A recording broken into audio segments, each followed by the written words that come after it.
عقیل کریم dairy صاحب بھی موجود ہیں. اور جب ہم نے معیشت کی بات کی, جیسے ہم کہتے ہیں نا کہ جنگیں حوصلوں سے تو لڑی جاتی ہیں, لیکن اس حوصلے کے ساتھ ساتھ جب اکنامک ریالٹیز میں شفٹ آتا ہے تو کہیں نہ کہیں دل دھڑک رہا ہوتا ہے. السلام علیکم عقیل صاحب, بہت شکریہ.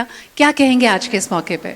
میرا اپنا خیال ہے کہ اس سے اچھا کوئی دن ہو نہیں سکتا کہ آج ہم سب اکٹھے ہوئے ہیں اور مارکہ حق کے حوالے سے بات چیت کر رہے ہیں اور اپنی افواج کا عزم بلند کر رہے ہیں.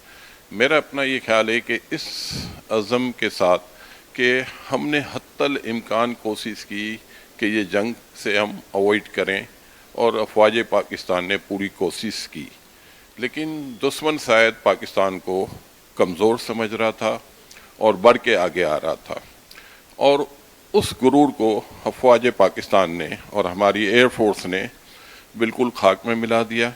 اور میں سمجھتا ہوں کہ جس طریقے سے ہم نے انڈیا کو جواب دیا ہے, مجھے نہیں لگتا آنے والے دنوں میں ان میں اتنی ہمت ہوگی کہ وہ پھر پاکستان کی طرف دیکھیں.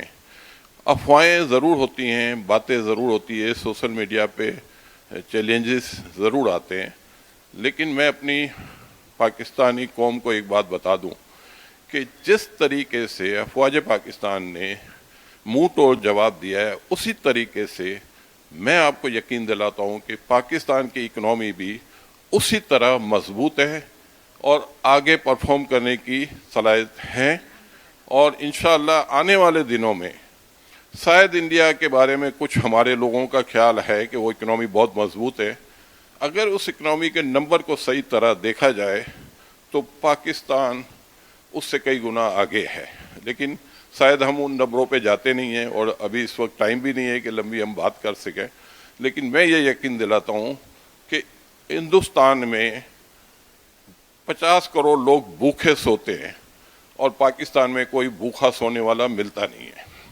تو یہ ایک ایسی چیز ہے جو میں سمجھتا ہوں ہمارے لیے کافی ہے, اور ہماری قوم جو باہر جو انویسٹمنٹ کر رہی ہے دبئی کی سچویشن کو دیکھتے ہوئے, میں سمجھتا ہوں آنے والے دنوں میں اب کسی میں ہمت نہیں ہوگی کہ یہ پیسہ باہر لے جائے.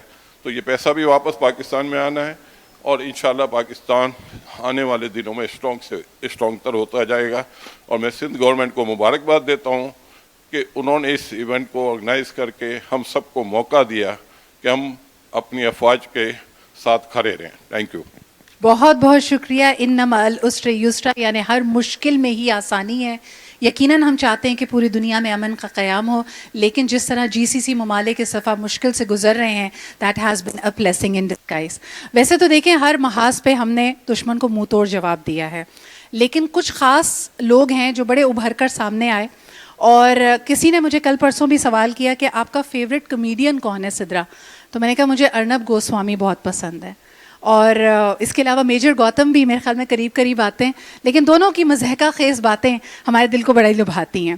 تو ان کو جواب دینے کے لیے اور بڑی ہی معصومیت سے جواب دینے کے لیے ہمارے پاس ایک ایسی شخصیت ہیں جو جب ٹیلی ویژن اسکرین پر آتی ہیں تو ہمیں لگتا ہے بس اب تگڑا وار ہونے والا ہے. السلام علیکم, وسیم بدامی ہمارے ساتھ موجود ہیں. وعلیکم السلام سدرا, کیسی ہیں؟ کیا کہیں گے, ویسے تو آپ نے جس طرح اس محاذ کو سنبھالا اور ہم نے کچھ کلپس بھی ابھی آپ کی دیکھی, کیسا محسوس کر رہے ہیں آج کے دن؟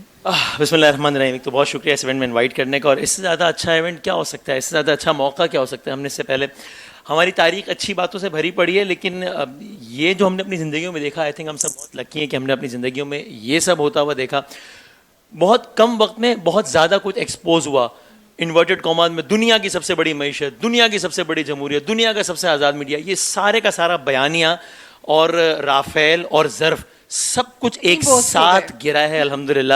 اسی لیے ہم اتنا بہت عاجزی کے ساتھ, لیکن اللہ تعالیٰ کا بہت شکر ادا کرتے ہوئے, لیکن بہت فخر سے ہم نے کہا کہ 1 نہیں 2 نہیں 3 نہیں بلکہ بے شمار جہاز گرائے, 6 تو کم سے کم. وسیم کیا کہیں گے؟ ایک اور بات, جیسے ہم نے کہا کہ ریالٹیز ہیو شفٹڈ, آج ہم بات کرتے ہیں کہ we are the net stability provider, جس پہ اگین ایک دفعہ دشمن نے بڑے غرور کے ساتھ کہا کہ وی آر ناٹ بروکرز. یعنی بڑا عجیب سا لفظ جو لگ نہیں رہا تھا کہ کسی سفارتکار یا کسی سینئر اسٹیٹمنٹ کے منہ سے نکل رہا ہے. اس پہ آپ کا رد عمل؟ اب الحمدللہ یعنی اب اتنی ساری چیزیں ہیں کہ جو اگر ہم اپنی بات نہ کریں, دنیا جو کہہ رہی ہے خالی اس کو بھی ان کے جواب کے طور پہ پیش کریں. ہم کچھ کہیں گے تو کہیں گے پاکستان نے تو یہی کہنا ہے, اور سامنے سے ہم سینٹی کی کوئی ایکسپیکٹیشن کر نہیں سکتے. آپ سوچیے ایک ملک کا وزیر اعظم ہے وہ اس طرح کا بیان دے رہا ہے کہ پاکستان کے نوجوانوں روٹی کھاؤ ورنہ گولی تو ہے ہی. ایک ملک کا وزیر اعظم کہہ رہا ہے رافیل ہوتے تو کیا بات ہوتی, تو رافیل ہوتے تو یہ بات ہوئی ہے. سو الحمدللہ وہ کہتے رہیں کہ ہم بروکرز نہیں ہیں اور یہ فلاں فلاں فلاں بنی وہ اس طرح. آپ سوچیں ملک کا وزیر اعظم ایسی باتیں کر رہا ہے جو کہ ہم محفل میں ریپیٹ بھی نہیں کر سکتے, لیکن دنیا یہ کہہ رہی ہے اس وقت. دنیا جس اہم ترین مرحلے پہ کھڑی ہے, فریقین پاکستان یعنی ایران اور امریکہ ایک ہی ملک کا نام لیتے ہیں کہ انہیں کسی بھی اور ملک سے زیادہ ایک ہی ملک پر اعتماد ہے, دنیا اسے پاکستان کہتی ہے. الحمدللہ. بہت بہت شکریہ وسیم ہمارے ساتھ گفتگو کرنے کے لیے. اور جیسا کہ ہم نے کہا کہ چاہے میڈیا کی بات ہو, اکنامک فرنٹیئرز ہوں, تو کھیل کے میدان میں ہم کیسے پیچھے رہ سکتے ہیں. ہمارے ساتھ موجود ہیں the living legend himself, 555 matches کا record undefeated, and that is the true honor for Pakistan. بہت بہت شکریہ. اسکواش کی دنیا کے بیتاج بادشاہ جہانگیر خان صاحب ہمارے ساتھ موجود ہیں. جی سب سے پہلے تو مجھے بڑا